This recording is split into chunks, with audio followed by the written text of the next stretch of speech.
Respect. Welcome back to Smitty's Corner. So let's go ahead and get part two into this. Let's see what we got going on right here. And let's just finish this conversation. Let's see what we got on this one. This is really an awesome topic in my book. I think this is something very much so thought-provoking. Let's rock out. Men are usually more logical and reasonable, and men are physically more capable than a woman. Well, men are going to be at the top of that patriarchy and the top of that hierarchy.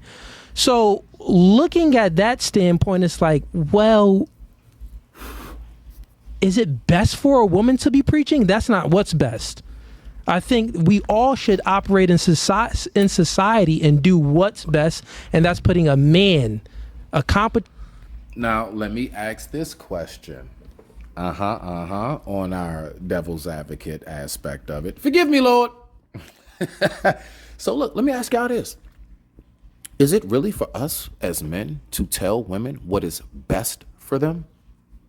Yeah, I just cracked that can open. I just cracked it open. Is it best for us as men to tell women what is best for them? And this is what I want to know. On top of that, second part to that question. Do you think most women of a high caliber, women of true elegance, grace, maturity, right, class, do you think that they will take that? Do you think that they will receive that in a loving manner? Or do you think that they will buck back at the masculine system? I want to know your thoughts. Comments down below. Let's keep going. Man as a preacher. Now you could say that, all right, well, God dang, it ain't no competent men out here. Going up there, lady, you I see you speaking in tongues. Go on and give this word. No, I don't even think we should even do that. Sit back, take a seat, and y'all should all get together and look for a man. Pray for God to send you a man to lead this church. Because if you don't do that, you're going to feminize the message. Because women always, this is why I think that I was lied to. Now, I will say this. I do definitely agree with certain aspects of life should not be emotionally attached. Like, perfect example. Watch this, right? You all may not be aware of this, but the technical rules, now, what are they really like behind closed doors? We don't know. You know the technical rules to be an official referee of any major league sport? You're not allowed to have a team. Never. Like, they go through a rig, like the refs you see out on the field and at the NFL, the coaches you see on that court during the playoffs of the championship of the NBA, all of that. Those umpires that you see strike, you're out on baseball fields, they don't like sports. Well, at least that is what the criteria is. They are not allowed to have a favorite team. They have all those people you see, they're not into sports. They only learn the scientific aspects and the mathematics and the laws and rules of engagement of it. But they don't have a team. Why is that? Because that way it cuts down on fraud in the game. But I mean, from deflated footballs to basketball, I mean, we got all kind of conspiracies out here. So trust and believe, as a sports fan myself, I do recognize that. But I just wanted to throw that piece in case y'all don't know. All them refs you see out there, they don't have no team. And that's to make sure that the game stays as clean as possible. You don't never have that ref like, yeah, I saw him go out of bounds, but go Skins. Nah. He was in. We can't do that. And yeah, Washington's my team. Fuck y'all. As a kid, I didn't know the truth about the David and Goliath story. Now, mind you, I could have read it myself, but when you're kind of young and you just listening to people, you kind of take their word. Not only that, when you read the little kid Bibles, they don't even have that David slice his head off. That's taken out anyway. So if you read the kiddie Bible, you don't even get the full truth anyway. They take that out. They want to try to, censor everything. Keep it as clean as possible. I got you, fam. Keep it clean. No blows below the belt. So peeling back the layer to everything, I came to the conclusion that a woman has no place preaching at all.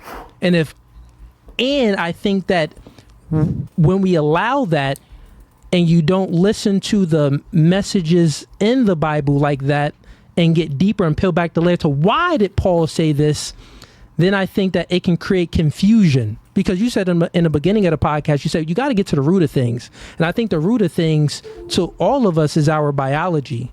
And then based off of our biology, we need certain things needs to supersede our nature. Like our morality needs to supersede our nature when we moving forward. But So this is what I want to ask you guys before I let them continue. I want you to really think about this question. What is the difference between a woman that we say should not be preaching in the pulpit? Because think about it. That woman is talking to the congregation, right? Okay, cool. What's the difference between that and a woman of good counsel to her man? Aren't there men in the audience? Now, I'm not going against the word. Look, the fact is there are people, and myself, I am big on that. What the word says is what the word says. God is perfect. We are not. But I really do wonder when we think about this and the ideology and the thought process behind it. We will say all day a woman is to be of great counsel to her king, but a woman is not to preach to the masses. I just want to know, what is your thought behind that? That's all. It's just something to think about. Let's keep going. I think that a woman's biology, she just doesn't have the biological makeup to lead anyone, to even lead herself. So what's your thoughts on that?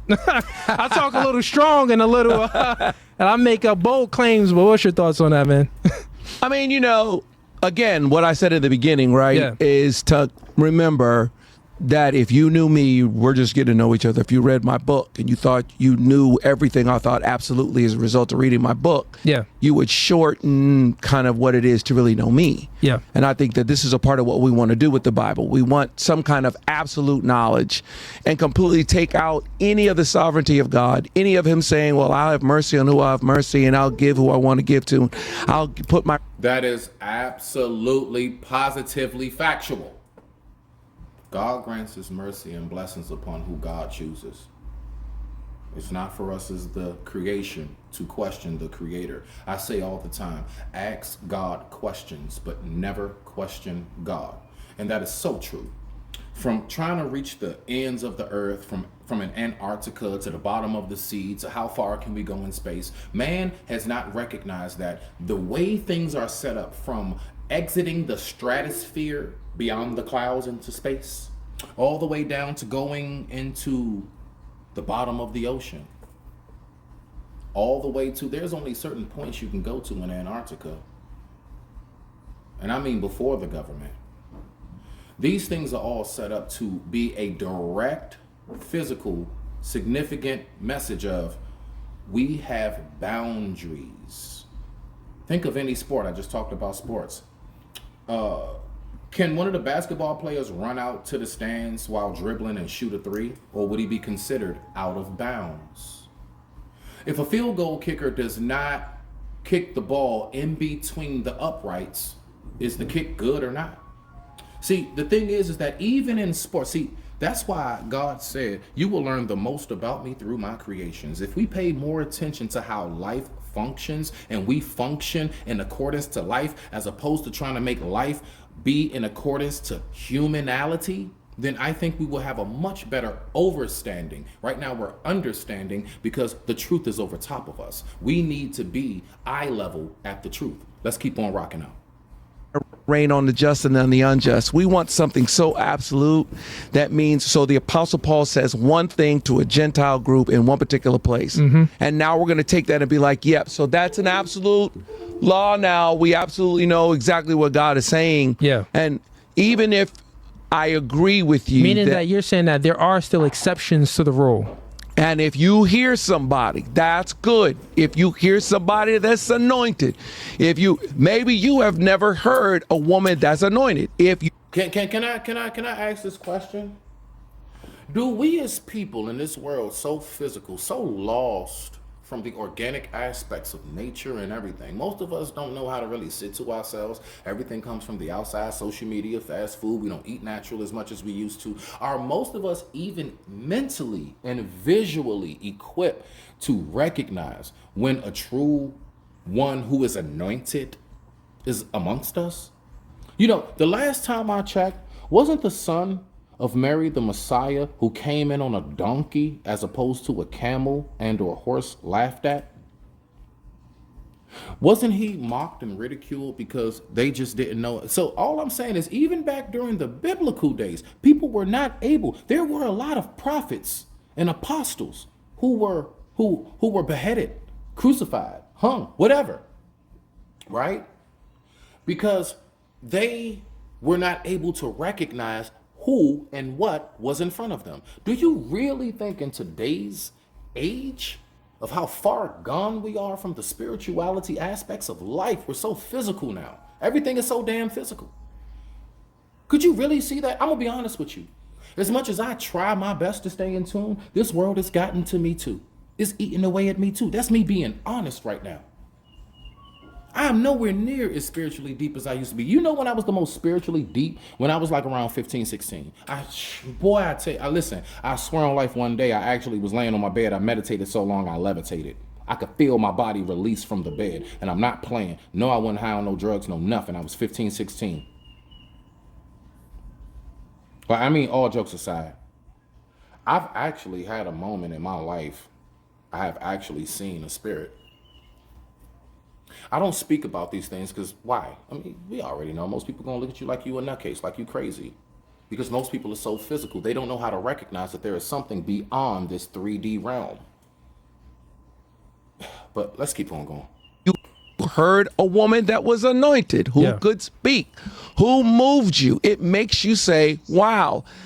The Bible says, let him who stands take heed lest he fall. So even those of us who want to be absolutely sure that we're standing solid, even the Bible says, yeah, but be careful and just know that you need to watch yourself. If somebody's caught in a fault, you want to restore that person in the spirit of meekness, considering yourself. Because at the end of the day, you're still. But see, this is where I'm at. My whole biggest thing is, and I've spoke about it before, if we go back to the very, very, very last page, the very last, 5 to 6 verses, I guess, or whatever you could, you know what I'm saying? It says clear as day, and I, John, attest to the prophecy of this book, or this word, that who shall ever add to this book, God will add the plagues of the earth among you, and whoever takes anything from this book, God will remove your name from the book of life, aka you don't make it to the pearly gates. What is that saying? Don't add or take nothing away. So I think before we even get that deep, I believe that's putting the cart before the horse. I think people need to start with stop adding and taking away. Stop being so nitpicky about the word. The word is the word.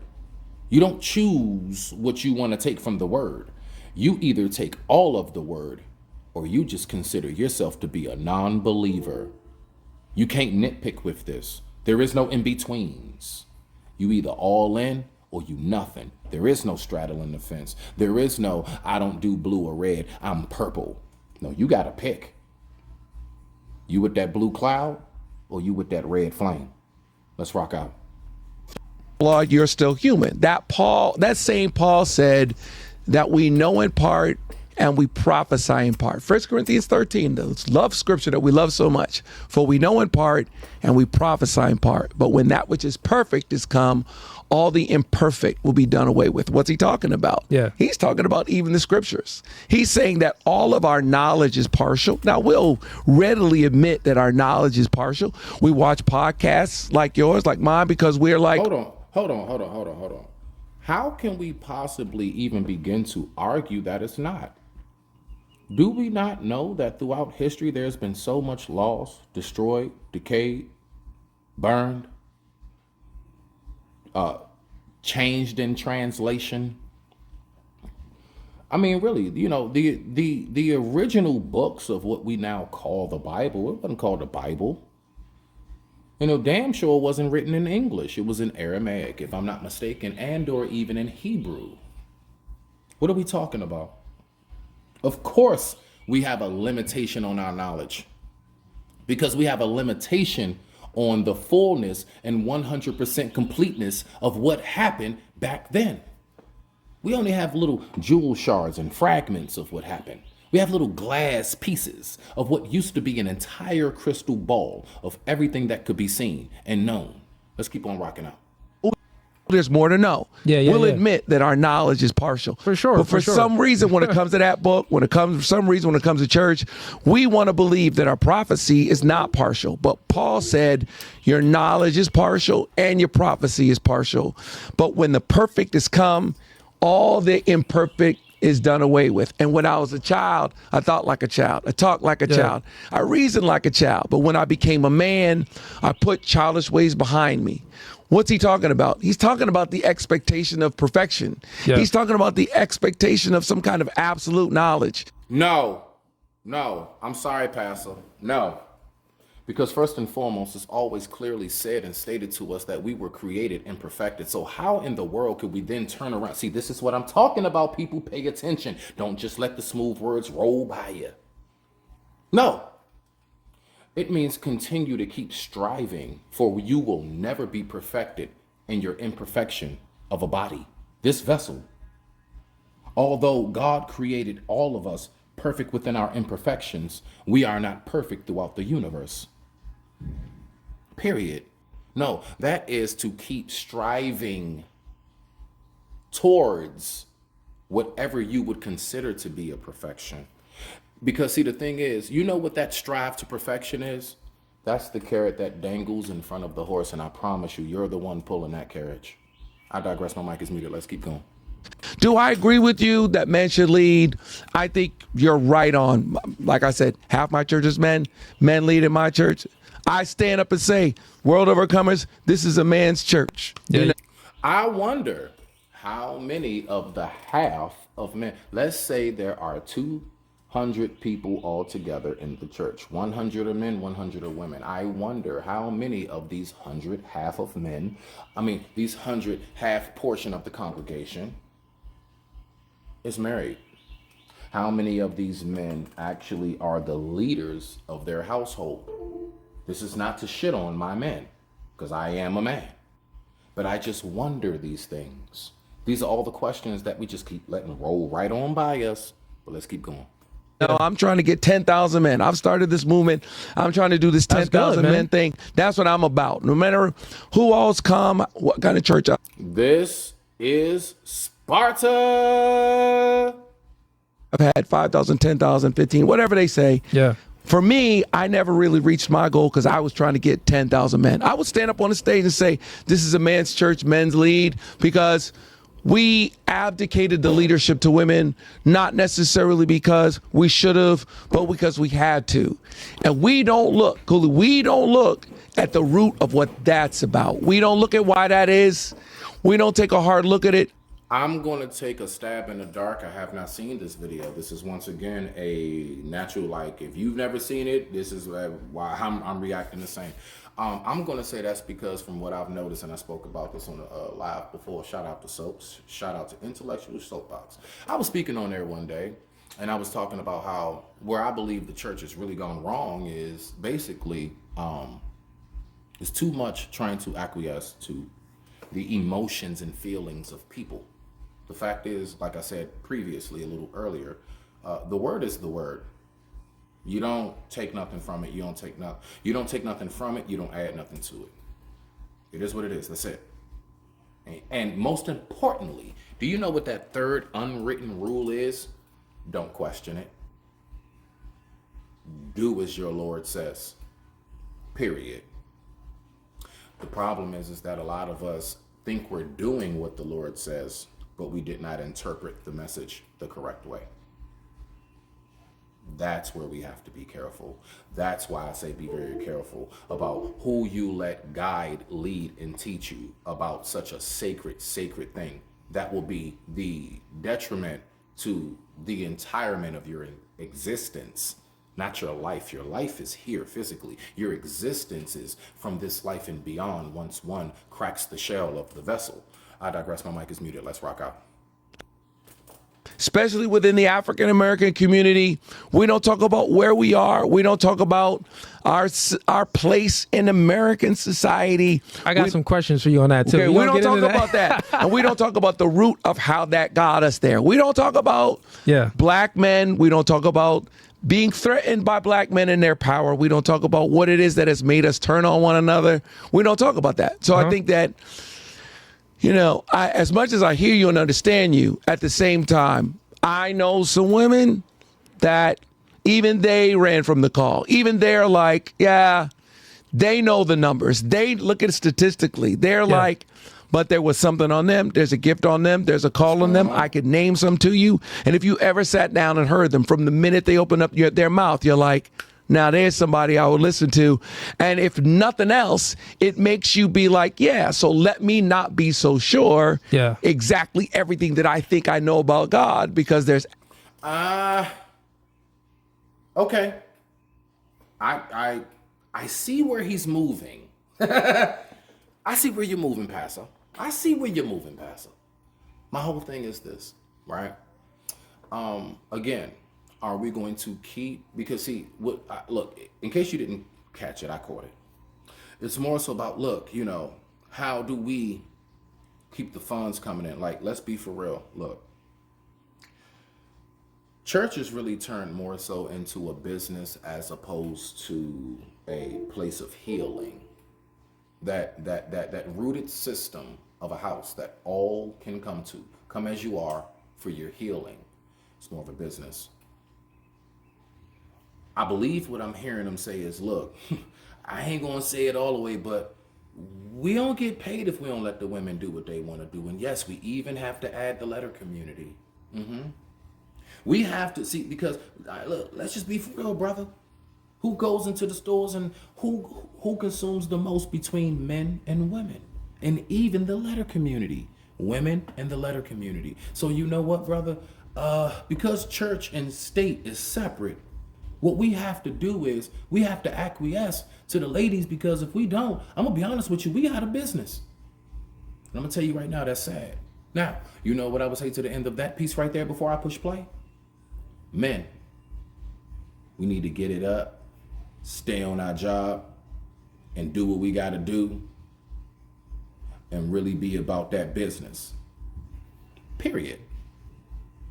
We got to get our work ethics up.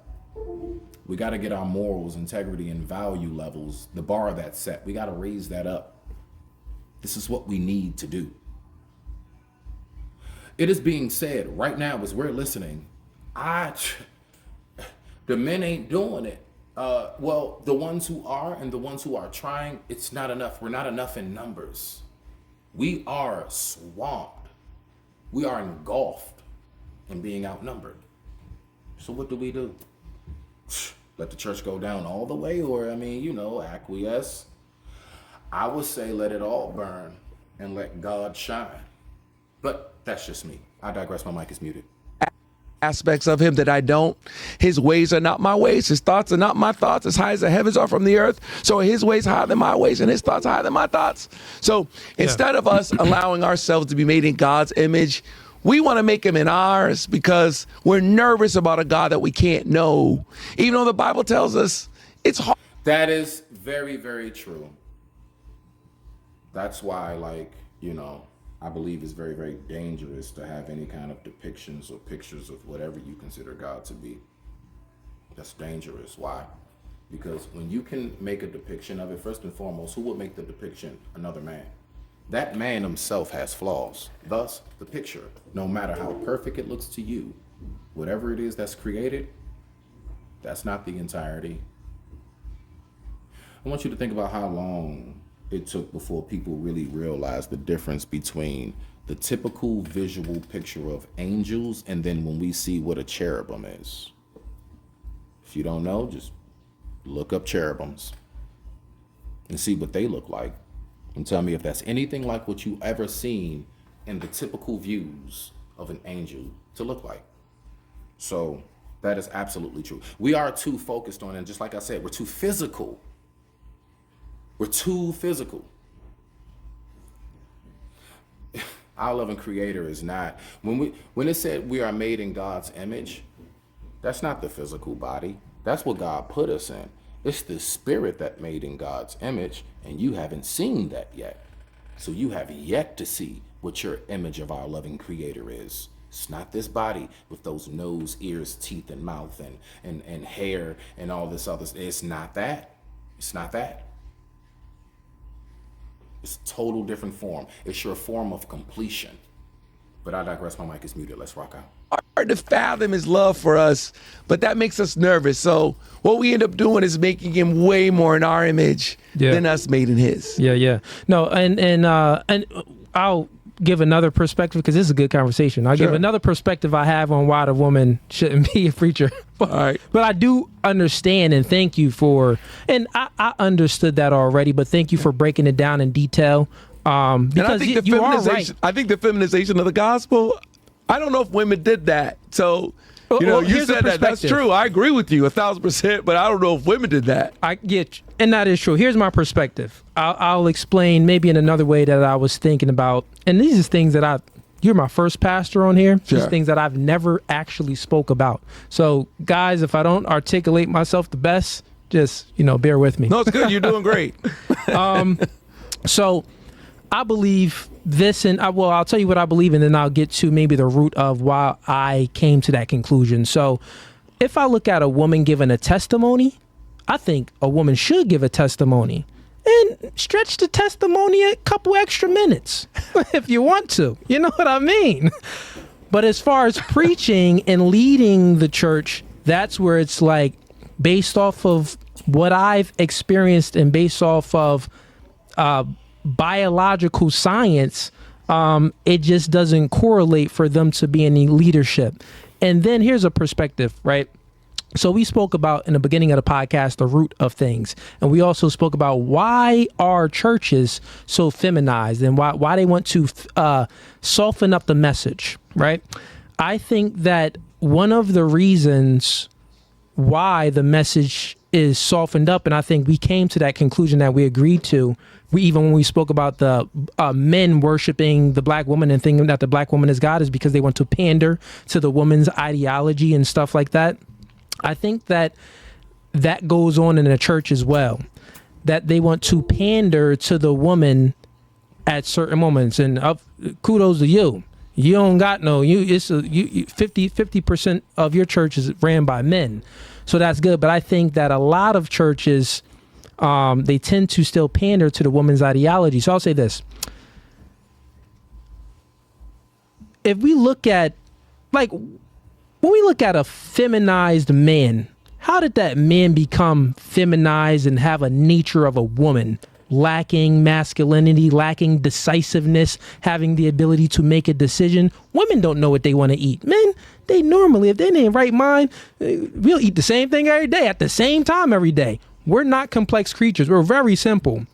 So I will give him that piece. Definitely, I preach about it a lot, especially when we get to a certain age point in our mental headspace. We become what is known as creatures of habit. We will drive the same way to the store every day, and my body is basically geared around certain times. I know when I eat, when I do this, everything, all the way down to if I'm taking a day nap, you name it.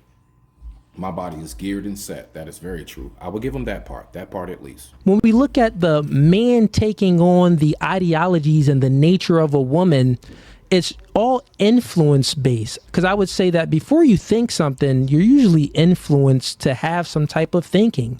And then your thinking creates a behavior. And I think that when a woman is leading a church, even though you may not feel or even think that, this is all going to be good guidance, but she's still softening up that church. She's still softening up her message. She's still leading in some way, and there's exceptions to the rule, but in some way, she's still pushing for more emotionalism than rationalism. Now you could say, look. It's a very interesting perspective. Well, with that being said, I digress.